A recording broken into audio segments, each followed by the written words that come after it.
April 2, 1502. A 15-year-old boy is dying. His body burns from the inside.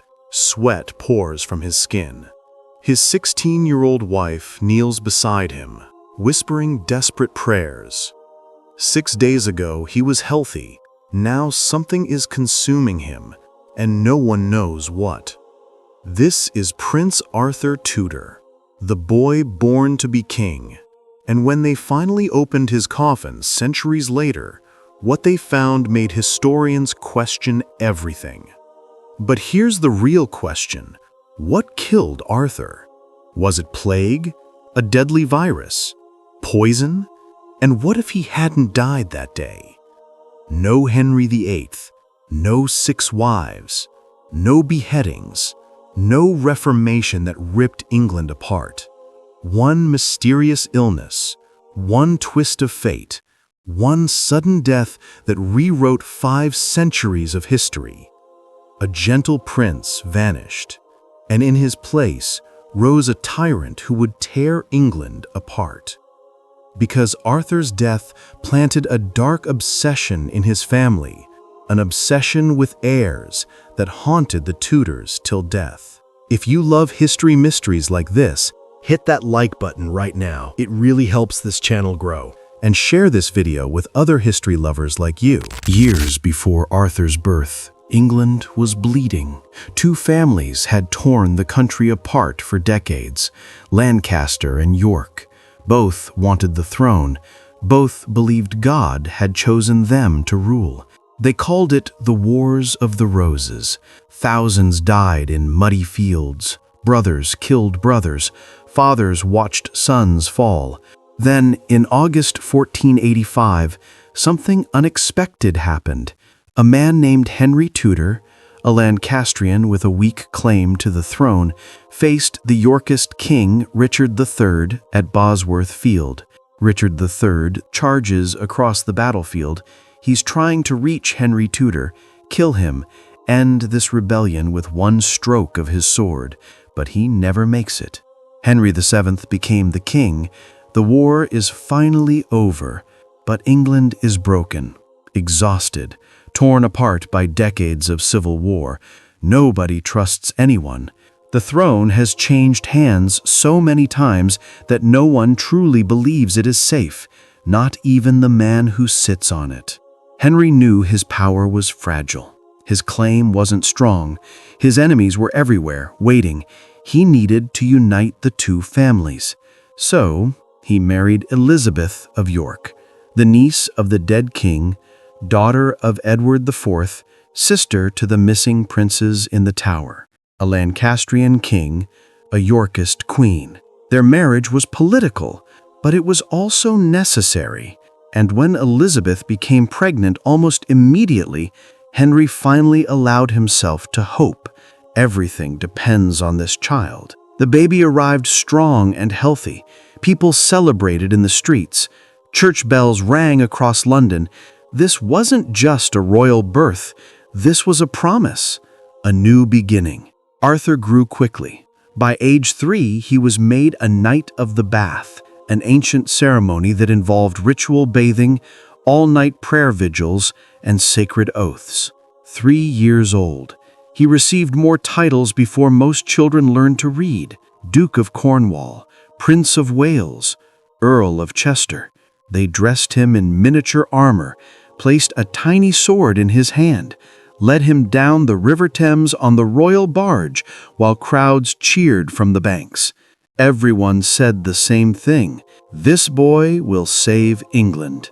But there was another boy in the nursery, Henry, born 4 years after Arthur in 1491.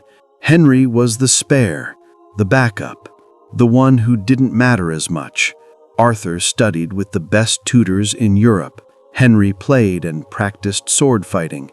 Arthur learned Latin, French, history, and philosophy. Henry learned to joust and hunt. Arthur was groomed to be king. Henry was groomed to exist. The brothers were close.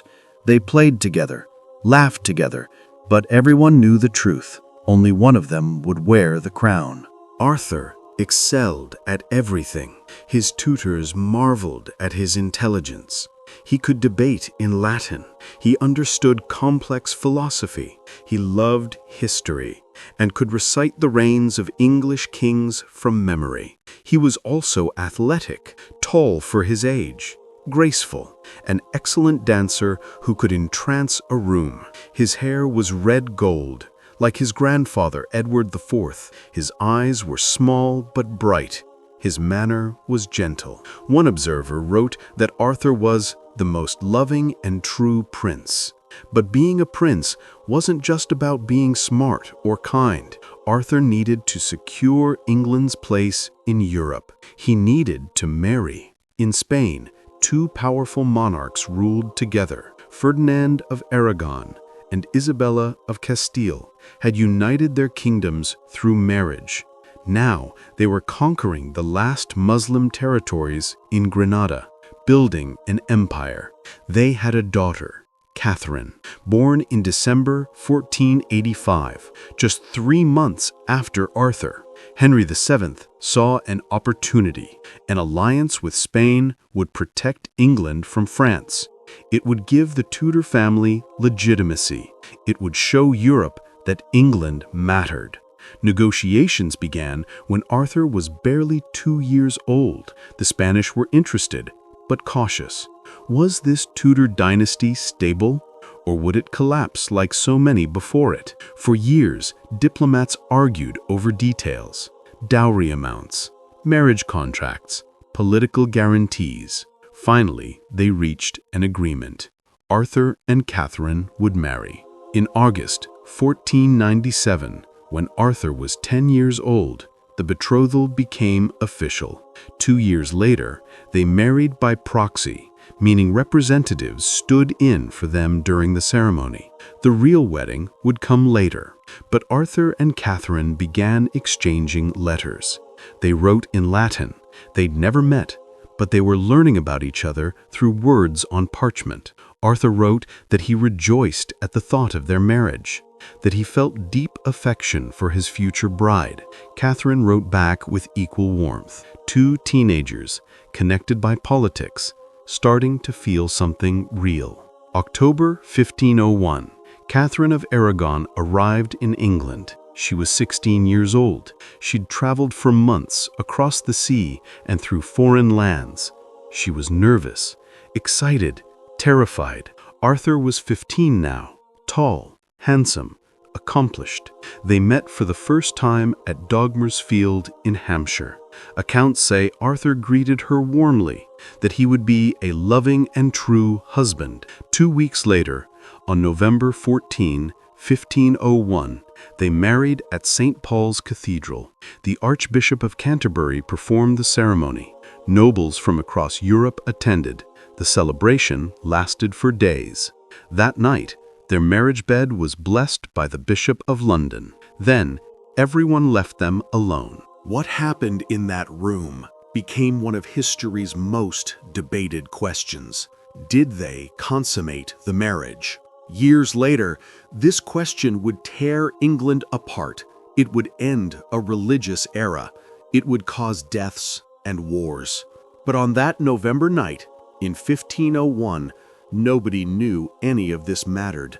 They were just two teenagers, married for political reasons, trying to figure out their future together. For a month, Arthur and Catherine lived at Tickenhill Manor in Worcestershire.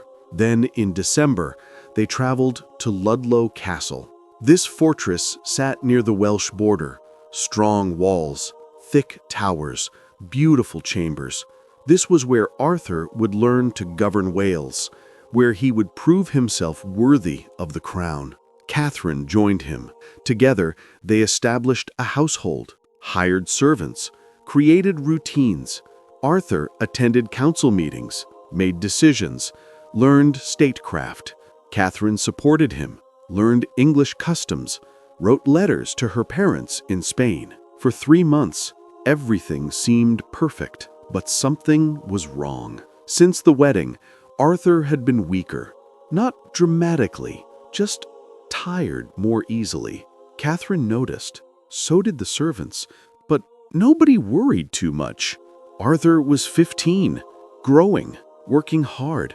Of course he was tired. Then March arrived, and with it, death. Ludlow town had a problem. Disease moved through the streets.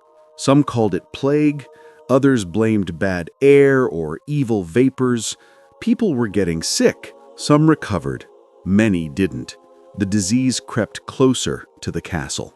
On March 27th, 1502, Arthur collapsed. He burned with fever. His body shook.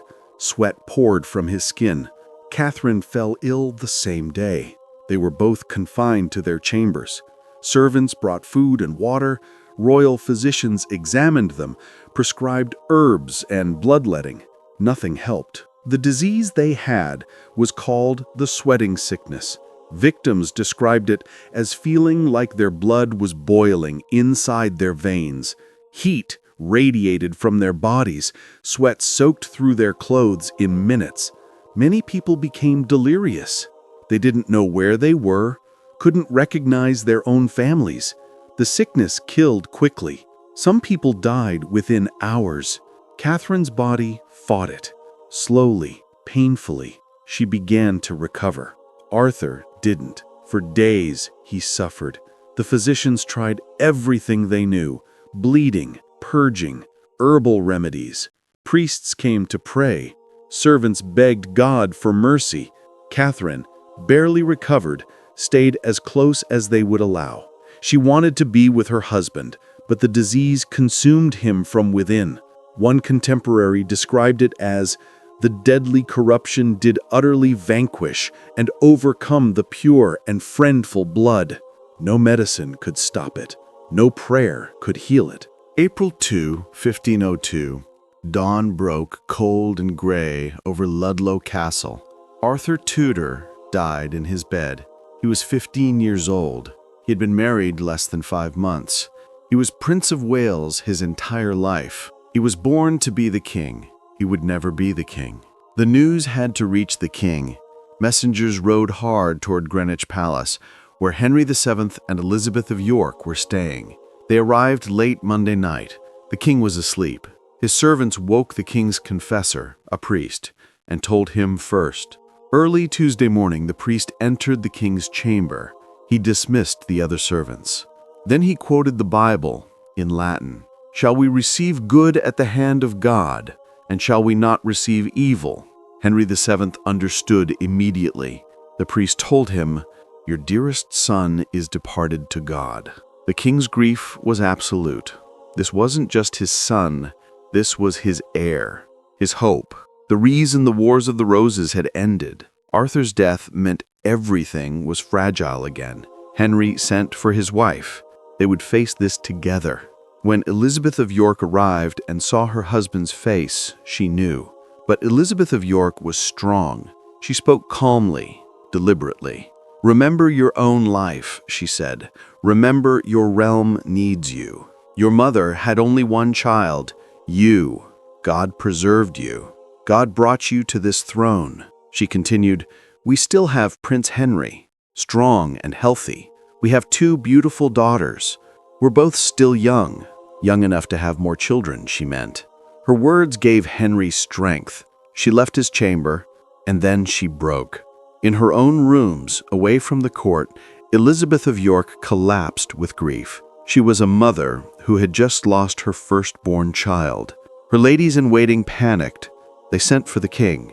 Henry VII rushed to his wife's side. Now he had to comfort her. They held each other and wept. Back at Ludlow Castle, there was work to do.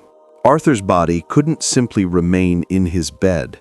Medieval custom required specific preparations. First, the physicians removed his internal organs. This was standard practice for royal bodies that needed to be transported and preserved. They filled his body cavity with spices, expensive spices, cinnamon, cloves, frankincense. These would mask decay and preserve the flesh. Then they wrapped him in cloth and placed him in a wooden chest. The chest was covered with black fabric. A white cross marked the top. They moved him to a chamber in the castle, placed him on a table covered with rich gold cloth. Silver candlesticks surrounded him. Wax tapers burned constantly. 4 large candlesticks with massive candles stood at the corners. For 3 weeks, the body remained there while arrangements were made. Meanwhile, Prince Henry, now aged 10, became the heir to the throne. The spare had become the most important person in England. If Henry died, the Tudor dynasty died with him. The pressure was crushing, and he felt every ounce of it. That weight, planted in childhood, would later shape the man he became, a king obsessed with heirs, terrified of failure, and willing to destroy anyone who stood in his way. April 23, 1502, St. George's Day. Instead of celebration, England mourned.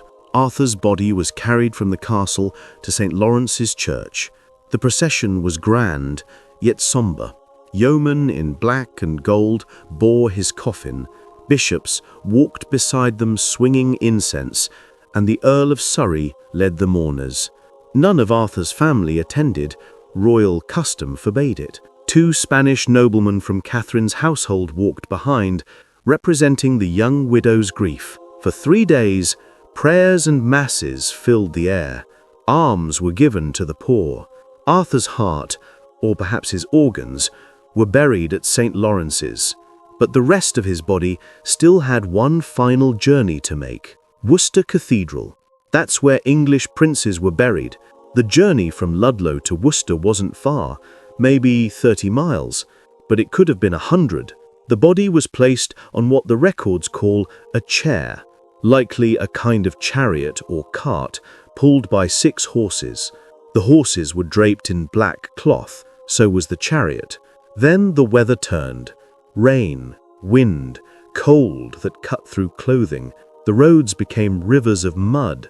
The horses couldn't pull the weight. They had to bring in oxen to drag the chariot through the mud. The mourners walked through the storm, soaked and freezing, but they continued. One witness wrote, "The foulest, cold, windy and rainy day I have seen. Even nature seemed to mourn." Back at court, Henry VII was shattered. He locked himself in his chamber, refusing to see anyone. Elizabeth of York comforted him, though her own heart was breaking. Far away, Catherine of Aragon mourned in silence. Only 16, newly widowed, and alone in a foreign land. She'd shared a brief, awkward marriage, yet Arthur had been kind to her, gentle. Now, the halls of Ludlow felt like a tomb.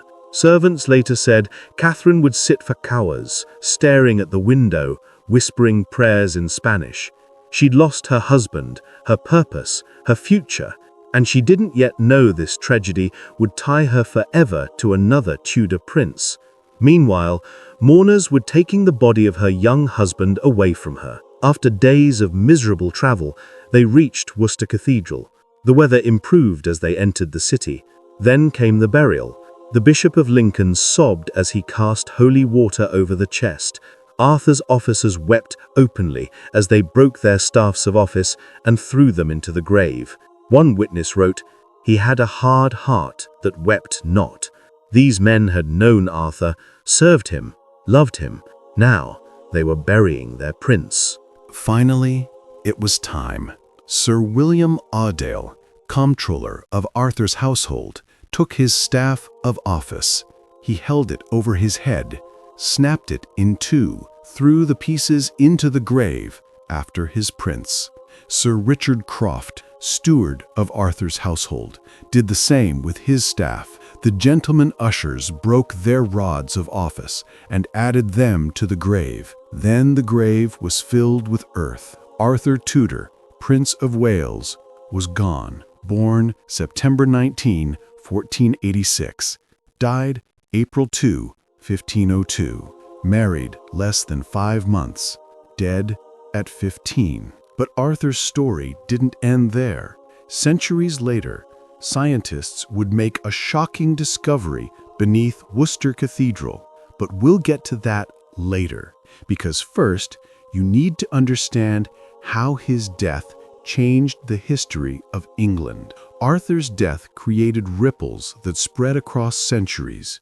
Remember Elizabeth of York's words to her husband, "We're still young enough to have more children"? She meant them. Within weeks of Arthur's death, the 36-year-old queen was pregnant again. Too old for the dangers of childbirth, she knew the risk, but took the chance. One last attempt to secure the Tudor line. One last hope for an heir and a spare. It was a desperate attempt to fill the void Arthur left behind. February 11th, 1503, Elizabeth's 37th birthday. She went into labor and delivered a daughter. They named her Catherine, after Arthur's widow, but something went wrong. Elizabeth of York died 9 days later. The baby followed her soon after. King Henry VII was destroyed. In less than a year, he'd lost his firstborn son, his wife, and his peace of mind.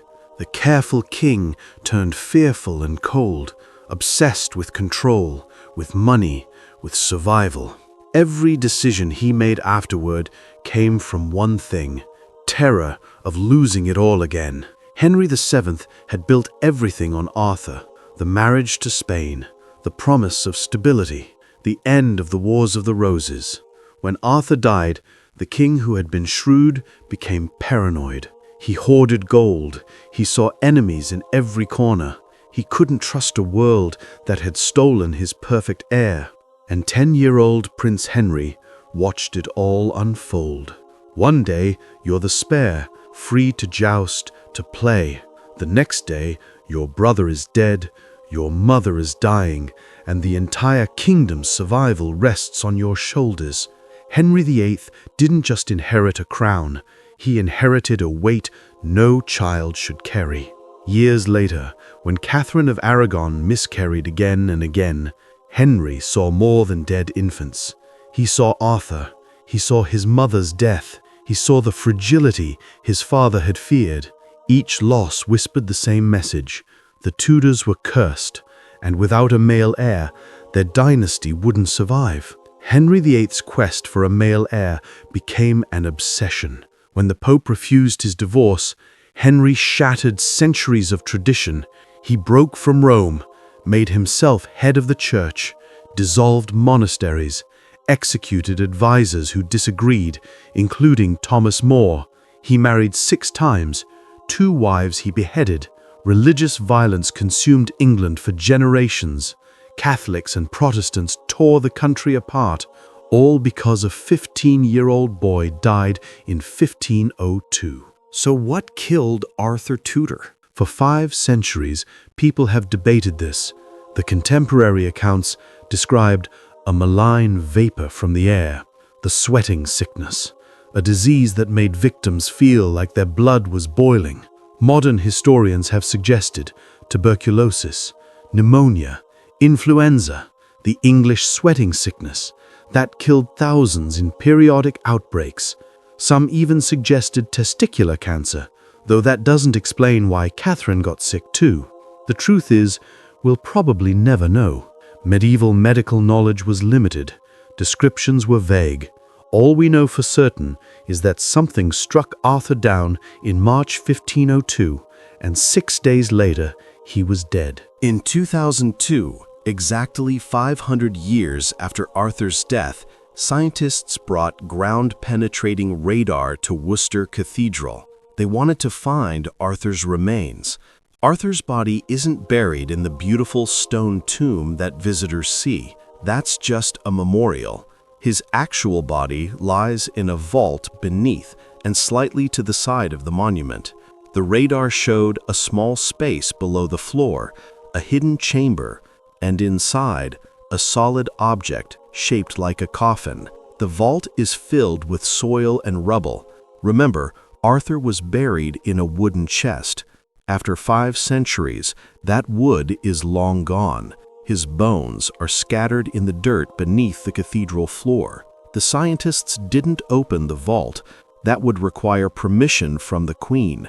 But they confirmed he's almost certainly still there, the boy who should have been king, resting in darkness. King Henry VII built Arthur's tomb in 1504. It's magnificent, a small chapel attached to the cathedral's choir, elaborate buttresses covered with carved figures in canopied niches, pierced stonework creating windows, a rich parapet and pinnacles.